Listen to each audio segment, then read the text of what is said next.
Da tribuna, o senador Isalci Lucas registrou o desgosto seu e da população com a censura dos representantes da oposição na cerimônia promovida pela presidência do Senado por ocasião do bicentenário da casa.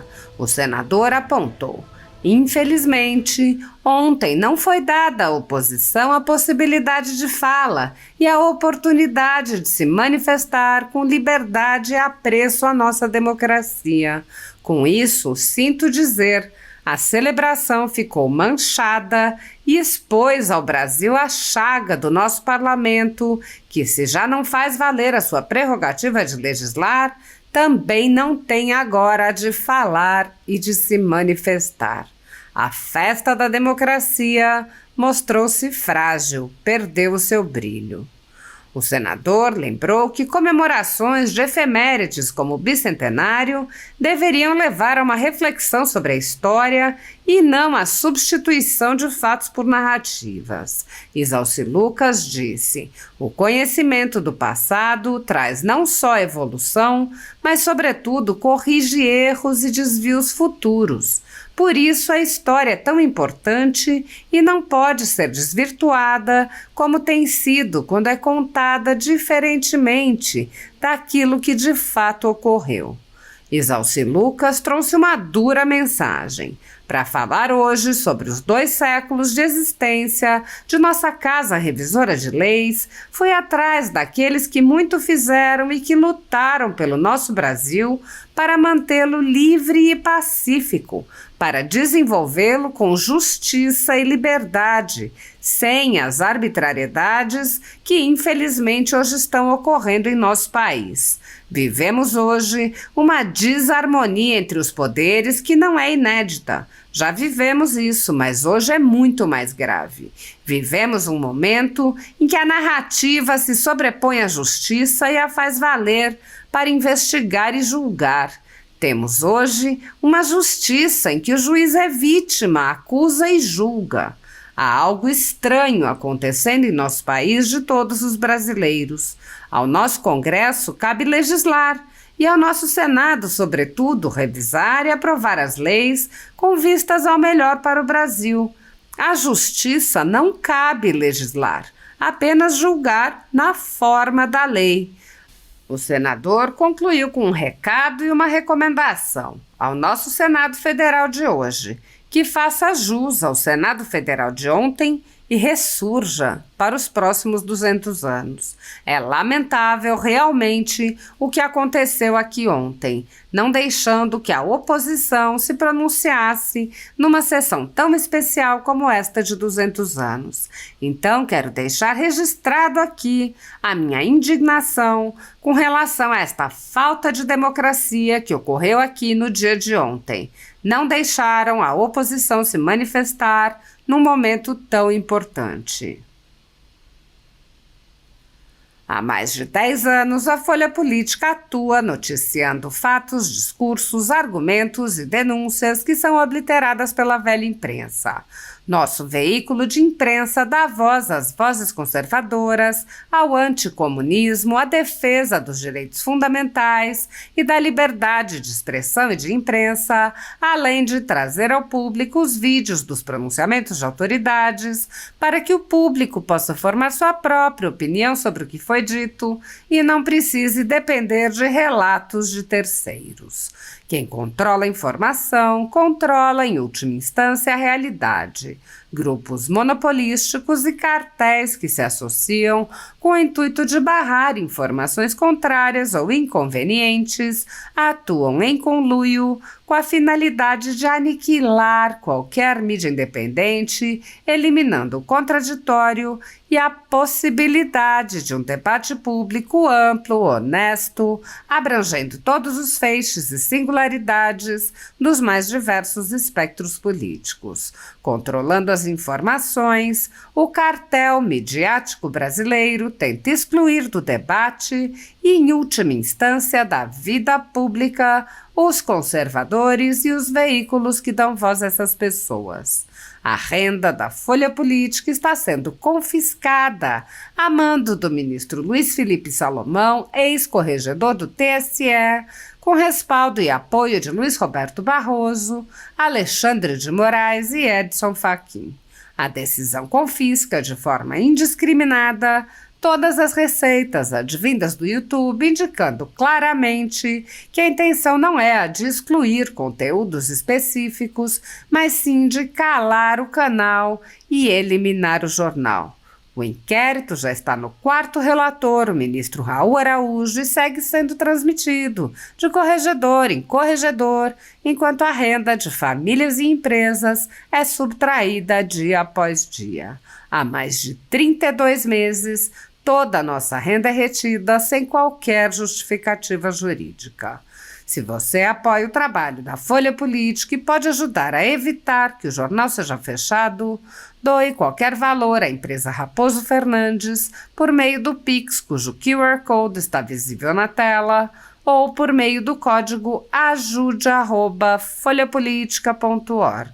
Caso não utilize Pix, há a opção de transferência bancária para a conta da empresa Raposo Fernandes, disponível na descrição deste vídeo e no comentário fixado no topo. Há mais de 10 anos, a Folha Política vem mostrando a realidade da política brasileira e quebrando barreiras do monopólio da informação. Com a sua ajuda, poderá se manter firme e continuar a exercer o seu trabalho. Pix ajude@folhapolitica.org. Assim está. Eu fico muito feliz em estar aqui passando a palavra para o nosso senador Isalci Lucas, que é mineiro de nascimento, mas é brasiliense, candango de coração, não é isso, senador Isalci? Exatamente, presidente. Cheguei aqui em 1970, ainda com 13 anos.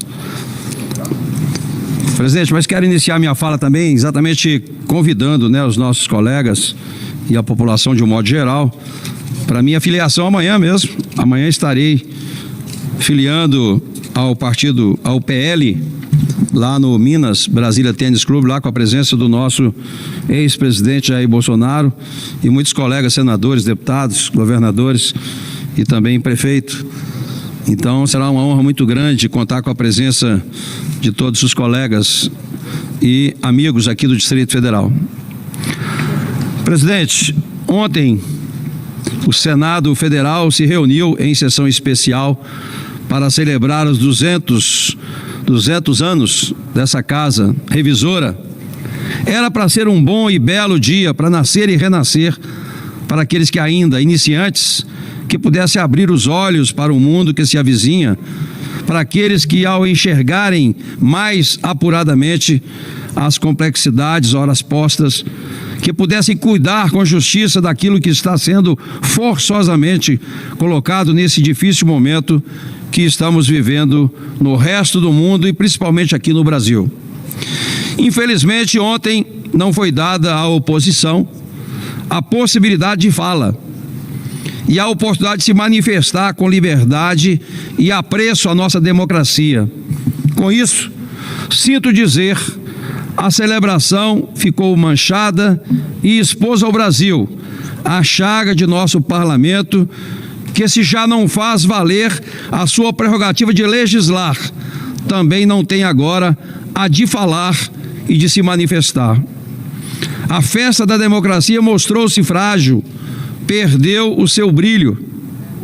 Senhoras e senhores, ao celebrarmos os 200 anos de nossa Casa Alta, o Senado Federal da República, seus senadores e servidores devem, acima de tudo, olhar para o passado e aprender com aqueles que, com erros e acertos, fizeram a evolução e o desenvolvimento do nosso país.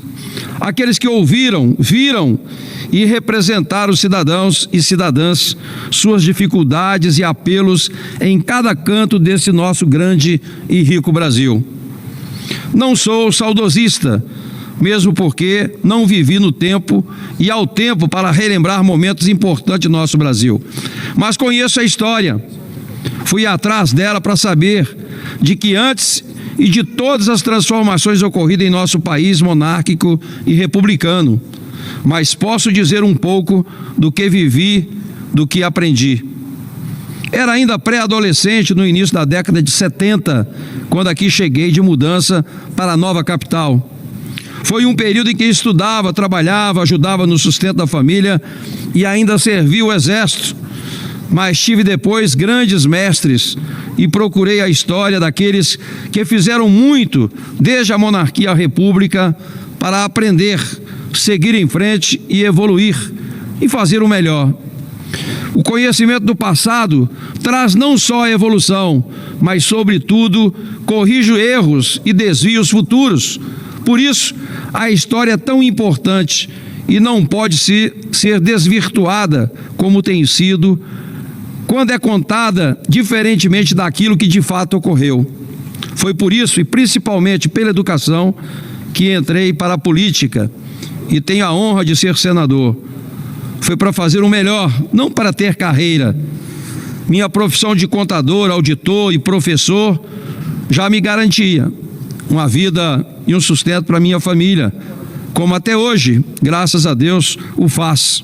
Eu sempre disse e repito, que hoje aqui sirvo e represento o Distrito Federal, seus cidadãos, cidadãs. É isso que faço todos os dias, servir a população. Senhoras e senhores, não é profissão ou interesse, é missão, amor e dedicação. Entretanto, meus amigos e minhas amigas, para fazer melhor, é preciso que analisemos a história e façamos jus àqueles que trabalharam por um país continental próspero e justo. Para fazer melhor, é preciso que esse nosso trabalho aqui, como representante do nosso estado, das nossas cidades, seja um trabalho por um país que pense nas gerações futuras. Elas não viverão de auxílios, elas não viverão de mentiras, elas viverão do reconhecimento e do trabalho. Elas viverão da educação e das oportunidades que hoje a oferecemos. Para falar hoje sobre os 2 séculos de existência de nossa Casa Revisora de Leis, fui atrás daqueles que muito fizeram e lutaram pelo nosso Brasil, para mantê-lo livre e pacífico, para desenvolvê-lo com justiça e liberdade, sem as arbitrariedades que infelizmente hoje estão ocorrendo em nosso país. Vivemos hoje uma desarmonia entre os poderes, que não é inédita, já vivemos isso, mas hoje é muito mais grave. Vivemos um momento em que a narrativa se sobrepõe à justiça e faz valer para investigar e julgar. Temos hoje uma justiça em que o juiz é vítima, acusa e julga. Há algo estranho acontecendo em nosso país, de todos os brasileiros. Ao nosso Congresso cabe legislar e ao nosso Senado, sobretudo, revisar e aprovar as leis com vista ao melhor para o Brasil. À Justiça não cabe legislar, apenas julgar na forma da lei. Ao nosso Senado Federal de hoje, que acorde e faça jus ao Senado Federal de ontem. Basta apenas os nossos representantes façam uma viagem ao início dessa jornada de 200 anos. Há muito que conhecer, há muito que aprender. Senhoras e senhores, nada como o amor, a inteligência e a visão de futuro daqueles que por nós se sacrificou. Nesse momento da Páscoa e da ressurreição, nada como ele para nos lembrar por que estamos aqui. No início desse meu pronunciamento, falei sobre nascer e renascer. Portanto, para finalizar, eu peço-lhe atenção às palavras escritas em nossa oração de Páscoa, que traz esperança em um novo recomeçar, que diz: neste momento tão especial de reflexão, que possamos lembrar daqueles que estão aflitos e sem esperanças. Possamos fazer uma prece por aqueles que já não o fazem mais, porque perderam a fé em um novo recomeçar, pois esqueceram que a vida é um eterno ressuscitar, é um eterno ressurgir. Ao nosso Senado Federal de hoje, que faça jus ao Senado Federal de ontem e ressurja para os próximos 200 anos. É isso, senhor presidente. É lamentável realmente o que aconteceu aqui ontem, não deixando que a oposição se pronunciasse numa sessão tão especial como essa de 200 anos. Então quero aqui deixar registrado a minha indignação com relação a essa falta de democracia que ocorreu aqui no dia de ontem. Não deixaram a oposição se manifestar num momento tão importante. Muito obrigado, presidente.